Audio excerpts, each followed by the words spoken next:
Alors, la position des fournisseurs alternatifs comme Enercop, par exemple, ils sont bien embêtés en gros. Ils expliquent en gros qu'ils ne peuvent rien faire, qu'ils sont dépendants d'Enedis et que donc ils ne peuvent pas faire grand-chose. Alors, s'il y a des personnes qui ont des nouveaux raccordements, par exemple, c'est un peu bruyant à force.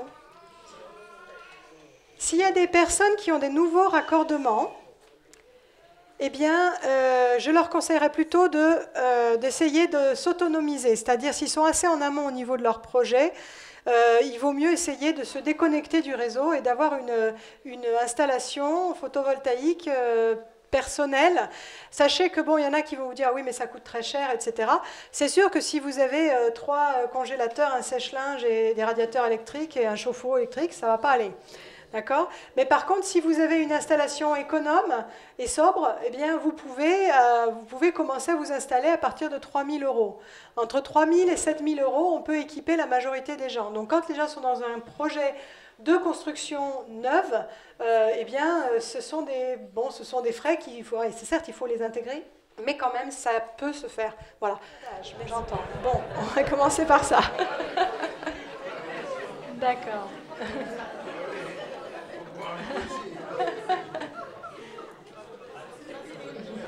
C'est du concret.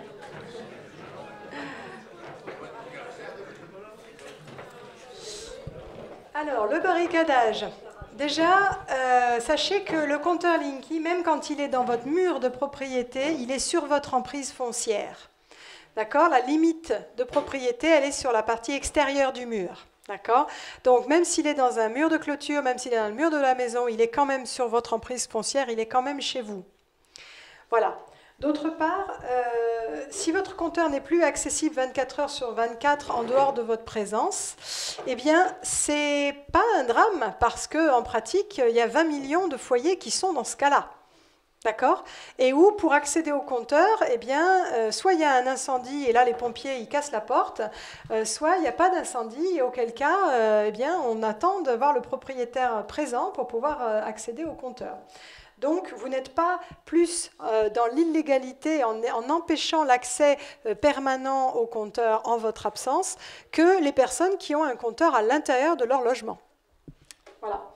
Ensuite, donc lors du relevé, ben, c'est pareil, d'accord? Évidemment, il faut permettre le relevé, il faut continuer à payer ses factures, il faut pas se mettre dans l'illégalité par rapport à ça, parce que là, sinon, vous leur donnez des billes, évidemment. Donc, le principe, c'est effectivement de pouvoir faire le relevé et de continuer à payer ses factures. Mais le relevé, il peut se faire en votre présence, sans souci. Hein? Voilà. Alors, effectivement, il ne faut pas se laisser intimider non plus, parce que comme je disais, voilà, comme les personnes qui barricadent bien, eh bien, vont être dans le même panier, on peut dire, que les personnes qui ont le compteur à l'intérieur, elles vont faire l'objet de tentatives de pression pour essayer de les faire céder. Alors, l'argument sécurité est toujours invoqué. Il y a également une sorte de boîte de fusibles, si vous voulez, qui se trouve généralement à côté du compteur et qui, quand le coffret, par exemple, ne peut pas s'ouvrir, eh bien, est inaccessible. En cas de problème, on vous dit « Ah oui, mais on n'a pas accès aux fusibles, etc. » Alors, on peut dire qu'idéalement, il faudrait qu'il puisse avoir cet accès-là. Mais s'il y a un problème d'incendie, par exemple, dans votre coin, ils peuvent tout à fait débrancher l'électricité au niveau du transfo. Alors, vous ne serez peut-être pas le seul coupé, il y aura peut-être les voisins aussi, mais c'est quand même complètement faisable. D'accord? Et puis, il y a le problème aussi parfois, on va dire, de mauvais plaisants. C'est-à-dire, alors, est-ce que c'était des poseurs ou autres? Mais en tout cas, parfois, il y a des gens qui avaient mis, par exemple, c'est arrivé à Saint-Jean-de-Verge, en Ariège, un petit autocollant Stop Linky sur leur compteur en particulier. Et là, du coup, qu'est-ce qui s'est passé? Il y avait un mauvais plaisant qui avait enlevé le fusible. C'était quand même un mauvais plaisant qui devait s'y connaître un peu en électricité quand même, si vous voyez ce que je veux dire, et qui avait enlevé le fusible justement de la boîte à fusibles à côté du compteur, et les gens arrivaient, ils n'avaient plus d'électricité. D'accord? Donc ça a déjà été utilisé pour dire ah bah oui, il doit y avoir un problème avec votre compteur, il faut le changer. D'accord? Ce n'était pas dans le cas là de Saint-Jean-de-Verge, mais ça a déjà été utilisé dans le nord de la France, par exemple. Vous avez aussi des poseurs qui n'ont pas été très scrupuleux parfois et qui voulaient couper l'électricité aux gens en leur disant on vous leur mettra que si vous prenez le Linky. Alors, on a eu ce genre de choses du côté de Gap ou du côté de Valenciennes, en plein hiver quand même. Alors, évidemment, on est complètement dans l'illégalité, d'accord? Doublement, on n'a pas le droit de couper l'électricité comme ça, et en plus en plein hiver, vous imaginez. Voilà, donc là, il ne faut pas se démonter, évidemment, il ne faut pas céder, et puis il faut appeler un huissier. Il faut faire constater, etc. Alors, le plus possible, si vous avez la possibilité d'enregistrer, si jamais vous êtes dans une situation difficile avec un poseur, vous enregistrez. Si vous avez un portable qui enregistre, tant mieux. Si vous avez un petit appareil photo qui fait film, vous savez, vous pouvez enregistrer. Si vous avez peur de la réaction de la personne en face de vous, je sais pas, vous avez un gros baraquet et vous êtes une dame, vous dites, bon, voilà, qu'est-ce que je fais? Ben, vous enregistrez discrètement dans la poche, d'accord? Vous enregistrez au moins l'audio, d'accord? Parce que comme ça, au moins, ça fait des preuves, quoi, hein, si vous voulez. Vous avez effectivement des fois des actions... Voilà, qui sont assez difficiles contre des personnes. Là, il y a deux... Bon, je peux vous montrer les photos si vous voulez, mais vous avez deux dames, par exemple, qui se sont fait, on peut dire, agresser quand même. Hein. Une dame à Ploua, du côté de la Bretagne, il y a quelque temps, voilà. Là, c'était un poseur un peu, voilà, peu scrupuleux, qui l'avait poussée, et elle a donc une minerve, lunettes cassées, tout ça. C'est le poseur aussi qui a porté plainte, parce qu'il s'est senti menacé, si vous voulez. Voilà. Voilà. J'espère qu'elle faisait du karaté, cette dame-là. Je ne sais pas si c'est le cas, mais voilà. Et puis, vous avez cette dame de 88 ans, à gauche, et sa fille, voilà. Donc, elle, c'est à Pau, une dame qui habitait un immeuble où tout le monde avait refusé, et où finalement les poseurs avaient réussi à s'introduire quand même. Et là, il y en avait un qui visiblement l'a repoussé dans son logement pour avoir accès à son compteur, et elle lui disait non, sortez de chez moi, laissez-moi tranquille. Et c'est par ces cris qu'en fait les voisins ont été alertés et sont sortis sur le palier. Voilà. Et donc elle avait appelé sa fille, heureusement. Mais le temps que la fille arrive, la fille a demandé aux voisins d'intervenir, heureusement, parce que le poseur, en fait, il prenait un papier où c'était marqué, comme la lettre de tout à l'heure, hein, c'est obligatoire et tout ça, et puis qu'il le collait sous le nez de la mamie de 88 ans, là, c'est obligatoire, voilà. Donc la pauvre, elle a fini par avoir un malaise. La police est arrivée, et figurez-vous qu'elle n'a même pas jeté un regard à la mamie, d'accord? Elle a demandé les papiers de la fille. Okay. Sinon, elle était emmenée au poste, et en fait, la police était du côté du poseur, quoi. Voilà. C'est hallucinant. Et là encore, l'entreprise de pose a porté plainte en disant que la fille, pour faire partir le poseur, lui avait donné des coups de pied dans les tibias. D'accord? Vous imaginez la scène, quoi. Hein, voilà. Alors, on n'y était pas, mais tous les autres voisins, ils y étaient, donc je suppose qu'il doit y avoir des témoins de la scène et ça va être facile à infirmer. Mais enfin, la stratégie est simple, c'est la stratégie du doute. D'accord? Si vous avez une action qui pourrait porter préjudice à l'image de la société de pose, vous contre-attaquez en portant plainte aussi, ce qui fait qu'on ne sait pas où sont les torts. Hein, les torts sont potentiellement partagés, et donc du coup, eh bien, potentiellement, la population se dit, bon, on ne sait pas, et ça passe. Alors que sinon, ça fait vraiment scandaleux, quoi, hein, d'accord? Là, quand même, pour information, si vous avez une altercation avec un poseur, évitez de sortir une arme. Vraiment, il faut... voilà. Oui, quand même. Non, mais si je vous dis ça, c'est parce que ça vient d'arriver, quoi. Ça vient d'arriver à Aiguille, donc un homme qui vient de sortir un pistolet d'alarme. Je crois qu'il n'était pas chargé, hein. Mais enfin, quand même, voilà.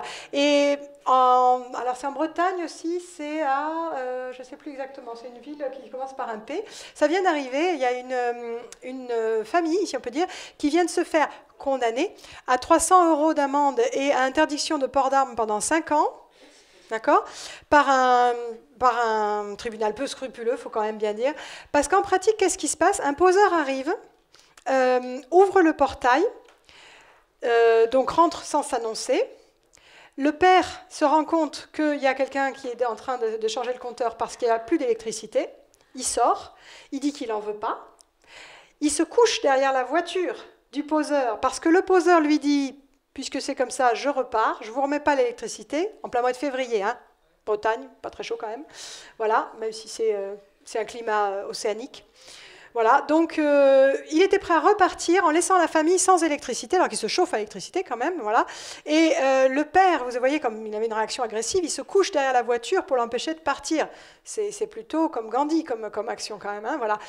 Et là arrivent les fils, en particulier, il y en avait un qui avait une arbalète à la main, Alors bon, là les avis divergent. Le poseur dit que l'arbalète était une arme contre lui, pour le menacer. Le fils dit, bon, moi je m'entraînais dans un champ, j'ai pas eu la présence d'esprit de reposer l'arbalète. Bon, la vérité se situe certainement entre les deux, on va dire.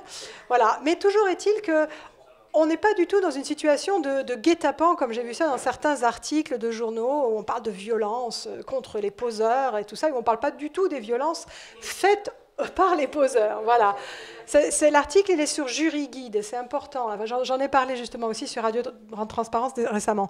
Et c'est impressionnant parce qu'en plus, Jury Guide, il refuse à peu près tous les commentaires où les gens signalent des violences par les poseurs. Voilà. Donc ces gens-là, ils ont quand même été condamnés, d'accord, pour violence en réunion. Vous voyez?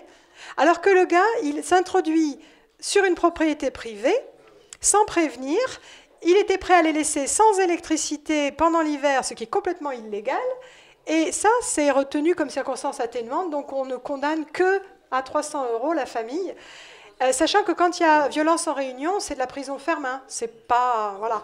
Donc le tribunal sait très bien que c'est pas cette circonstance-là. Mais donc, évitez de sortir une arme quand même, voilà, c'est ce que je voulais dire tout à l'heure. Enregistrer, c'est plus légal. Voilà. Alors, barricadage.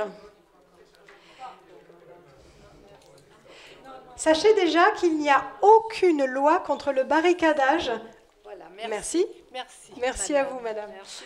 Le barricadage des compteurs n'est pas pénalement punissable. D'accord ? Le barricadage des compteurs n'enfreint aucune loi.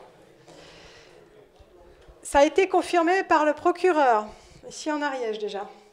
Voilà. Ensuite, le tribunal de La Rochelle a donné un jugement qui est très intéressant.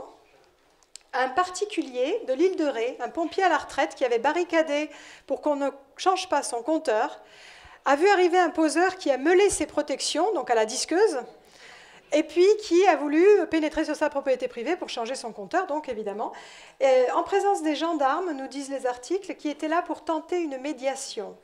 Voilà. Ça veut dire être probablement là pour essayer de faire que la personne en face ait assez peur et laisse faire. Hein, voilà. Donc en résumé, qu'est-ce qui s'est passé? Le monsieur a repoussé physiquement le poseur, donc, qui a porté plainte. Alors le tribunal de La Rochelle, le tribunal de proximité de La Rochelle, a considéré que c'était une réaction proportionnée de l'usager à l'agression qui avait été commise contre ses biens. Les biens de la personne étant les protections qui avaient été meulées par le poseur. Ce qui veut dire que c'était une atteinte à sa propriété privée. Donc c'est pas mal comme jugement. Hein, donc ça c'est intéressant. Ça veut dire que donc il n'y a pas de loi au niveau du code pénal, on va dire, contre le barricadage des compteurs, et il y a une jurisprudence positive concernant justement le barricadage. Et d'autre part, sachez que le coffret appartient à l'usager. Il est payé au moment du raccordement. Ça veut dire que soit vous le posez d'avance et ensuite Enedis vient faire le branchement, soit il est inclus dans un forfait que vous financez au moment du raccordement. Mais si vous voulez le poser vous-même, vous pouvez. Donc vous le payez. Voilà. Bon, ça on en a déjà parlé. Donc barricadage. Il y a différents exemples. Il y a sur la table là-bas un exemple à consulter de barricadage avec un câble, un simple câble qui est pas cher, qui est assez facile à faire. Il suffit juste d'une perceuse, d'éléments qu'on peut acheter à bricot local avec de la colle. C'est facile.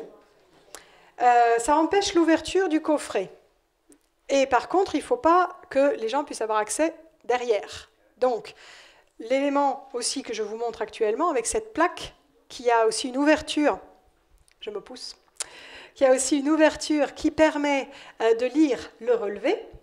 Cette plaque, ainsi que le coffret, nécessite, puisque pour la plaque elle-même, elle est boulonnée à l'arrière, elle a 4 tiges filetées qui sont soudées derrière la plaque, qui sont inaccessibles donc de l'extérieur, et qui traversent les angles, on va dire, au moins les angles supérieurs du coffret, et vraiment sur le côté, évidemment, il faut faire attention. Mais, a priori, si on le fait bien, c'est pas dangereux, on traverse le muret et on boulonne de l'autre côté. Sauf qu'il ne faut pas qu'Enedis puisse avoir accès au jardin, évidemment. Mais donc, ça veut dire qu'on vérifie quand même. Si on a un portail et qui ne ferme pas, on met une chaîne. Si on a un petit muret bas, on essaye de faire plus haut, etc. Si on n'a pas... Et oui, On n'est plus maître chez soi, c'est clair. C'est clair. Alors, le truc de la plaque, là, il faut quand même un poste à souder. C'est costaud, c'est joli comme solution, mais c'est plus difficile peut-être que le coup du câble dont je vous parlais tout à l'heure. Alors, si vous avez laissé vos coordonnées, on peut vous envoyer une sorte de kit d'info avec notamment aussi le barricadage câble dont je vous parlais tout à l'heure. Voilà. Alors, bon, voilà, il y a des gens qui, grâce à la mise en place, s'il n'y en a pas, par exemple, grâce à la mise en place comme ça, là, d'une plaque, on va dire en plexiglas, permet de se passer de l'ouverture du coffret, en fait. Vous ne l'ouvrez plus, il n'y a plus vraiment besoin au quotidien, puisque les relevés peuvent se faire directement. Et là, vous ne percez même pas le coffret, donc c'est encore mieux.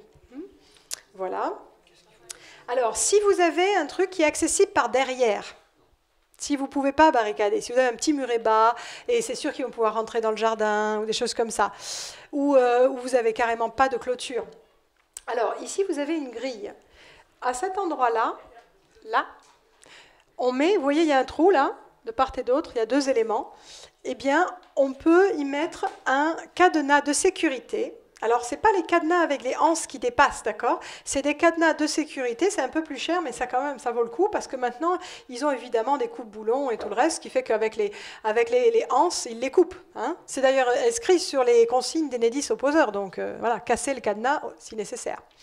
Donc, il faut effectivement mettre une sorte de cadenas de sécurité qui, une fois qu'il est fermé, n'a rien qui dépasse, on va dire. Hein, voilà.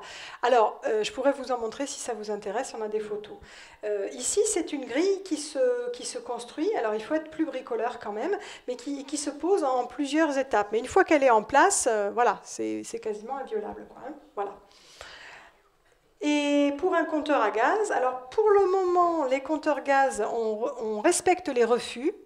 Je ne sais pas si ça va durer très longtemps. Alors, bon, GRDF dit qu'ils ne veulent surtout pas avoir les mêmes problèmes qu'avec Linky. Ils ne veulent pas avoir leur image aussi ternie que celle d'Enedis, on peut dire, actuellement. Donc, ils ne passeront pas en force, etc., etc. Bon, pour le moment, ça nous paraît respecté. Combien de temps ça va durer, je ne sais pas. En tout cas, s'il y en a qui veulent essayer de barricader leur compteur gaz, évidemment, il faut faire attention. Idéalement, il faut éviter de couvrir les valves et tout ça. Donc, si vous pouvez, c'est mettre quelque chose comme ça qui empêche qu'on le démonte, mais qui quelque part, qui laisse l'accès, on va dire, hein, s'il y a une fuite ou quoi que ce soit. Voilà. Donc, il y a des gens créatifs qui font diverses choses. Voilà. Et puis, carrément, la grosse artillerie, avec la cage et tout ça, c'est bien. C'est bien, mais c'est pour bricoleurs avertis. Voilà, c'est clair. Alors, ça, c'est très très bien tout ça.